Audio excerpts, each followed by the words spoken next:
அனைவருக்கும் வணக்கம் மாணவர்களே. கடந்த வகுப்பிலே தமிழ் கும்மி அப்படின்னா என்ன என்பதையும் நம்ம அதனுடைய ஆசிரியர் பாவலரேறு பெருஞ்சித்தினார் அவர்களை பற்றியும் அவர்கள் எழுதிய நூல்களை பற்றியும் அவர் எவ்வாறான தமிழ் உணர்வும் தமிழ் பற்றும் கொண்டவர்கள் என்பதை பற்றியும் நாம் பார்த்தோம். இந்த வகுப்பிலே அந்த பாடல்கள் அந்த பாடலை எப்படி, அதாவது ஒரு கும்மி பாடலை எப்படி பாடுவது என்றும் அதை எப்படி ஆடுவது என்றும் பிறகு அதனுடைய பொருளையும் நாம் பார்க்க போகிறோம். மாணவர்களே, பாடலுக்கு செல்லலாம். கொட்டுங்கடி கும்மி கொட்டுங்கடி இளங்கோதையரே கும்மி கொட்டுங்கடி, கொட்டுங்கடி கும்மி கொட்டுங்கடி இளங்கோதையரே கும்மி கொட்டுங்கடி, நீலம் எட்டு திசையிலும் செந்தமிழின் புகழ் எட்டிடவே கும்மி கொட்டுங்கடி, ஊழி பல நூறு கண்டதுவாம் அறிவு கூற்றெனும் நூற்பால கொண்டதுவாம், ஊழி பல நூறு கண்டதுவாம் அறிவு கூற்றெனும் நூற்பால கொண்டதுவாம், பெரும் அழிப்பெருக்கிற்கும் காலத்திற்கும் முற்றும் அழியாமலே நிலை நின்றதுவாம், பெரும் அழிப்பெருக்கிற்கும் காலத்திற்கும் முற்றும் அழியாமலே நிலை நின்றதுவாம், கொட்டுங்கடி கும்மி கொட்டுங்கடி இளங்கோதையரே கும்மி கொட்டுங்கடி, நீலம் எட்டு திசையிலும் செந்தமிழின் புகழ் எட்டிடவே கும்மி கொட்டுங்கடி, பொய்யகற்றும் உள்ள கூட்டருக்கும் அன்பு பூண்டவரை இன்ப பாட்டிருக்கும், பொய்யகற்றும் உள்ள கூட்டருக்கும் அன்பு பூண்டவரை இன்ப பாட்டிருக்கும், உயிர்னை புகட்டும் அறமென்மை கிட்டும் இந்த மேதி நீ வாழ்வழி கட்டிருக்கும், பொய்யகற்றும் உள்ள கூட்டருக்கும் அன்பு பூண்டவரை இன்ப பாட்டிருக்கும், உயிர்னை புகட்டும் அறம் என்ன கிட்டும் இந்த மேதி நீ வாழ்வழி காட்டியிருக்கும், கொட்டுங்கடி கும்மி கொட்டுங்கடி இளங்கோதையரே கும்மி கொட்டுங்கடி, நீலம் எட்டு திசையிலும் செந்தமிழ் புகழ் எட்டிடவே கும்மி கொட்டுங்கடி என்கின்ற அருமையான கும்மி பாடலை எழுதியிருக்கிறார் பாவலரேறு பெருஞ்சித்தினார்.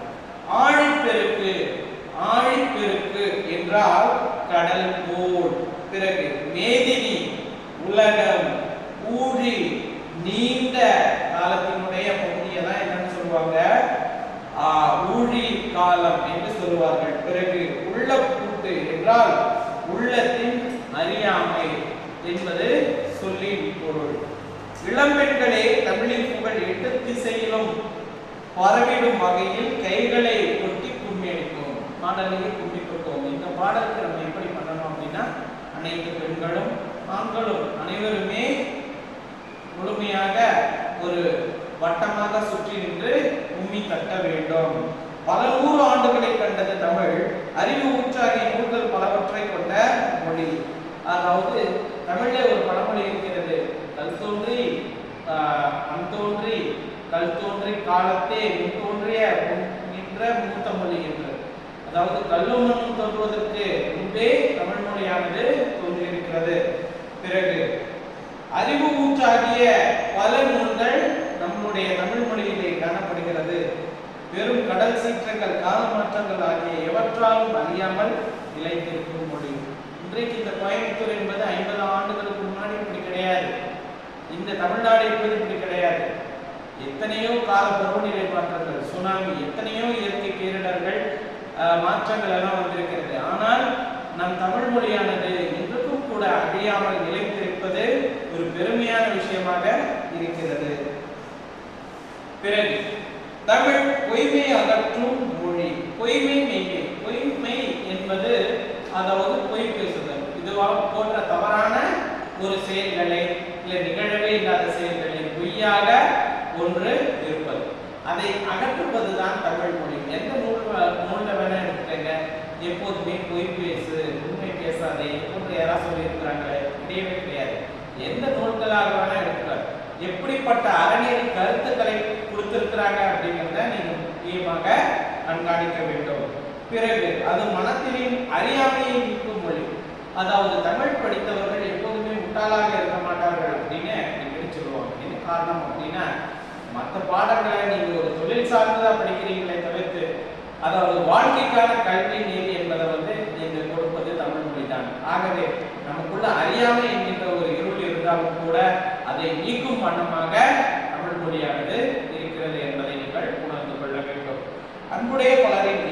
பாடல்கள் நிறைந்த மொழி. இப்போது நான் பாடும்போது கூட எத்தனையோ பேர் நீங்களே பாட ஸ்டார்ட் பண்ணுவீங்க.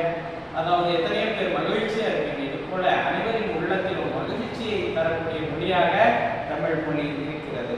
உயிர் போன்ற உண்மையை ஊட்டும் மொழி, உயர்ந்த அறத்தை தரும் மொழி, இந்த உலகம் சிறந்து வாழ்வதற்கான வழிகளை காட்டுகின்ற மொழி நம்முடைய தமிழ் மொழி. இந்த உலகமே சிறப்பாக வியந்து பாராட்டத்தக்க வேண்டிய அளவு இருக்கக்கூடிய மொழியும் நம்முடைய தமிழ் மொழி தான். ஆகவே இப்பேற்பட்ட ஒரு தமிழ் மொழியை நம்ம அனைவருமே போற்று என்ன பண்ணணும், கும்மி ஆட்டம் ஆட வேண்டும் என்பதே அதுதான் பாவலரேறு கூறியிருக்கிறார்.